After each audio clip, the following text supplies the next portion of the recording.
ओम शांति। आज हम बात करेंगे कि अगर हमारे जीवन में कोई भी विघ्न है, सफलता नहीं मिल रही है, धन की तरफ से बहुत परेशानी हो रही है, तो हम क्या करें। और यहाँ एक मैं सत्य अनुभव भी आपके साथ शेयर करूँगी लास्ट में, कि कैसे एक पूरा परिवार, बहुत ज़्यादा उनकी आर्थिक स्थिति खराब हो गई थी और कैसे अब वो भरपूरता भरा जीवन जी रहे हैं। तो अगर आपका भी कोई अनुभव है तो मुझे ज़रूर शेयर कीजिएगा। तो अगर हमें चाहिए कि हमारे हर काम में हमें विजय प्राप्त हो, हमें हर काम में सफलता मिले, तो सबसे पहले अमृत वेला उठना शुरू कर दीजिए। अमृत वेला बाबा से योग लगाना शुरू कर दीजिए और सबसे पहले उठ के सफलता अगर चाहते हैं तो हमें विजुअलाइज करना है, थोड़ा सा विजन देखना है कि बाबा मुझे विजय भव का तिलक दे रहे हैं। ये विजन देखिए, खुद जब सृष्टि का मालिक सुप्रीम पावर मुझे विजय भव का तिलक दे रहा है, मुझे वरदान दे रहा है विजय भव का, तो सोच के देखो कि अगर खुद भगवान हमारे माथे पे विजय भव का स्टैंप लगा रहा है, तो ऐसा नहीं है कि सिर्फ ये इसी जीवन के लिए वरदान है। आगे भी जो भी हम जन्म लेंगे, जैसा भी हम जन्म लेंगे, हम विजय के साथ ही जन्म लेंगे। विजय हमारी हर क्षेत्र में निश्चित हो जाएगी। चारों युग में हमारी सफलता निश्चित है। तो 3 महीने इसको 108 बारी करना है हमें कि मैं विजयी रतन आत्मा हूँ, मेरी विजय निश्चित है, मैं कल्प कल्प की विजयी आत्मा हूँ। तो इसको हमें 108 बारी करना है। मैं विजयी हूँ, मेरी विजय निश्चित है। तो 3 महीने इसको 108 बारी करके देखो और इसके रिजल्ट तो 15-20 दिन में ही आपको दिखने शुरू हो जाएंगे। आपको आभास होना शुरू हो जाएगा कि मुझे विजय मिलनी शुरू हो गई है, मेरे रास्ते खुलने शुरू हो गए हैं, सफलता मेरे पास आने लगी है। तो ये 3 महीने 108 बार हमें ज़रूर करना है और इसका रिजल्ट तो 21 दिन से पहले ही आपको दिख जाएगा। और अगर किसी काम में कोई भी विघ्न आ रहा है, कोई भी बार बार मुश्किल आ रही है, तो सुबह उठ के अमृत वेला सम्मान लेना है। मैं मास्टर सर्वशक्तिवान हूँ, मैं विघ्न विनाशक हूँ।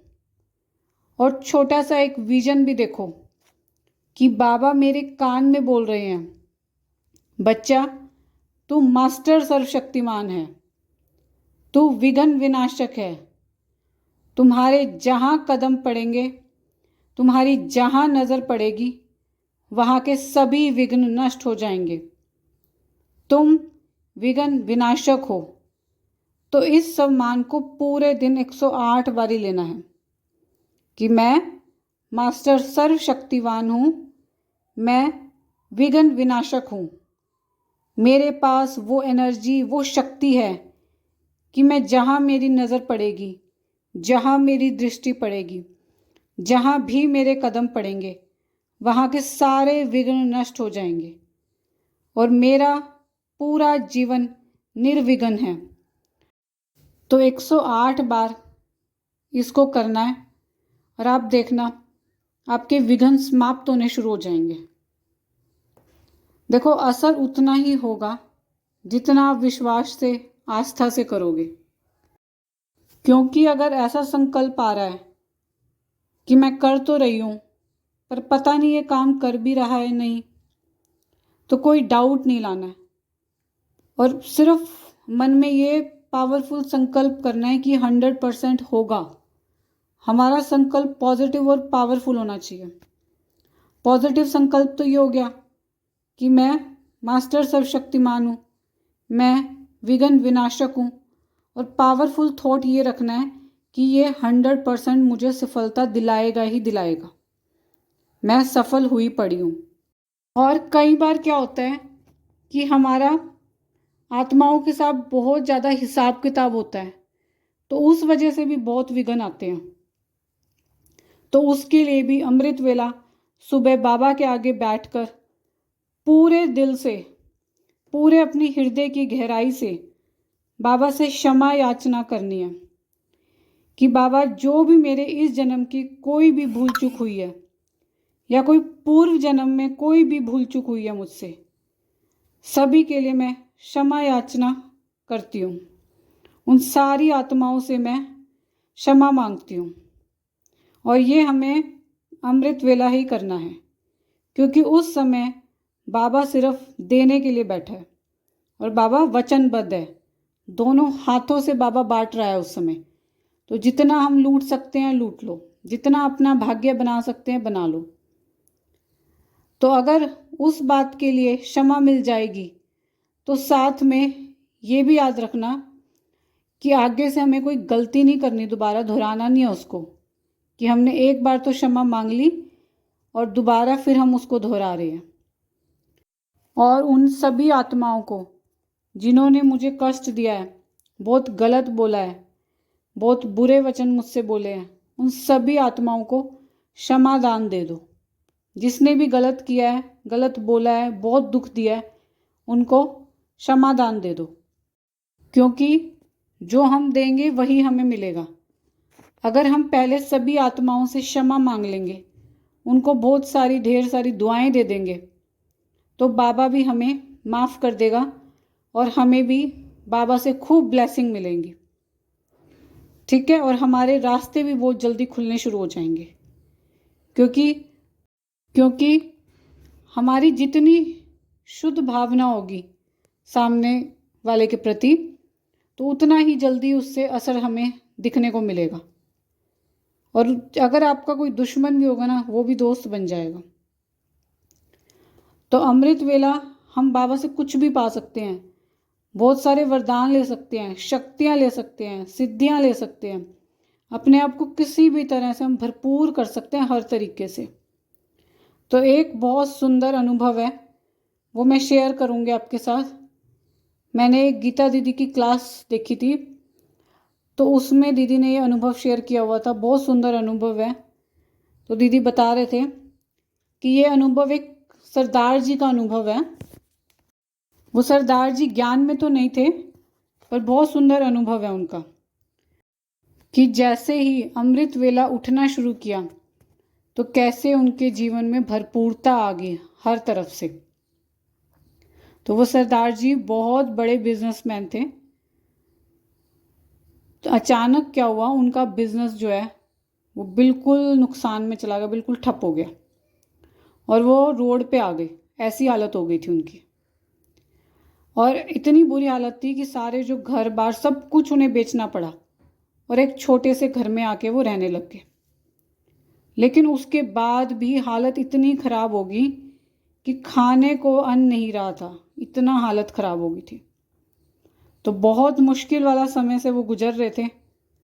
तो उनको एक दिन किसी ने राय दी, कोई एक गुरु के बारे में बताया उन्हें और कहा आप जाके उनसे मिलो। तो जब वो उनसे मिले, गुरु से मिले, तो उन्होंने सबसे पहले उनसे पूछा कि क्या तुम अमृत वेला करते हो, क्या तुम सुबह अमृत वेला उठते हो? तो उन्होंने कहा नहीं, मैं तो नहीं उठता। तो उन्होंने कहा, उनके गुरुजी ने, कि पाप का प्रभाव इतना ज़्यादा है कि आपको पुण्य का जमा खाता करने की, इकट्ठा करने की आवश्यकता है। मतलब पाप इतना बढ़ गया है कि अब आपको पुण्य कमाने की ज़रूरत है, तो इमीडिएट पुण्य कमाना है। तो उन्होंने कहा सरदार जी ने कि उसके लिए मैं क्या करूं, कहाँ से पुण्य कमाऊं? तो उनके गुरुजी ने कहा, जो मैं कहूँगा, जो मैं बोलूँगा, क्या तुम वो करोगे? वो बोले हाँ मैं करूँगा, जो आप कहोगे मैं वही करूँगा। तो उन्होंने सबसे पहले बोला अमृत वेला उठना है। वो बोले हाँ मैं उठूँगा। और उसके बाद एक ढोल गले में डालना है और रोड पर उसको बजाना है और सबको ये संदेश देना है कि ये बेला नहीं है सोने की, ये बेला नहीं है सोने की, ये बेला है भाग्य बनाने की। तो अब जग जा उठ जा, कुछ इसी तरह के कुछ वाक्य उन्होंने बताए। और उन्होंने गुरुजी ने ये भी कहा उनको कि लोग गालियाँ देंगे, बहुत उल्टा सीधा बोलेंगे, पर तू बिल्कुल मत घबराना, क्योंकि अगर उनमें से 10 जने भी अगर उठकर अमृत वेला में कोई भी पाठ या परमात्मा को याद करते हैं तो उसका इमीडिएट पुण्य तुम्हें मिलेगा, उससे तुम्हारा भाग्य बनेगा। तो उसने ऐसा ही किया, सबको जगाकर फिर वो आके खुद पूजा करता, खुद अपनी पाठ करता, परमात्मा को याद करता। तो कुछ ही दिनों में उसके दिन फिर गए। और अब बताते हैं कि वो तो अरबोपति है, कनाडा में रहते हैं और ये प्रथा वो आज तक निभाते आ रहे हैं। उनके जो पूर्वजों की बात होगी ये, और वो आज भी कनाडा से आते हैं अपने गांव में और ये रीति वो आज तक निभा रहे हैं। तो आज भी वो गलियों में निकलते हैं, ये रीति आज भी उनके परिवार में चली आ रही है, आज भी इसको निभा रहे हैं वो। और उन्होंने सोचा भी नहीं था कि सिर्फ अमृत वेला उठने से हमारी तकदीर ऐसे बदल जाएगी। और देखो वो तो अभी भक्ति मार्ग में थे और यहाँ तो खुद भगवान हमारा भाग्य लिख रहा है, खुद भगवान हमें रास्ता दिखा रहा है। तो सोचो हमारा भाग्य कितना श्रेष्ठ होगा। और ये एक सच्ची कहानी है। तो अमृत वेला हमें उठना है, अमृत वेला हमें योग करना है बाबा से, और हमें जो चाहिए अपनी मन चाहिए हम प्राप्ति कर सकते हैं। भाग्य बनाने का बहुत ही सुंदर समय है ये जो परमात्मा ने हमें दिया है, और पूरे कल्प का हम भाग्य लिख रहे हैं इससे। तो अच्छा जी, ओम शांति।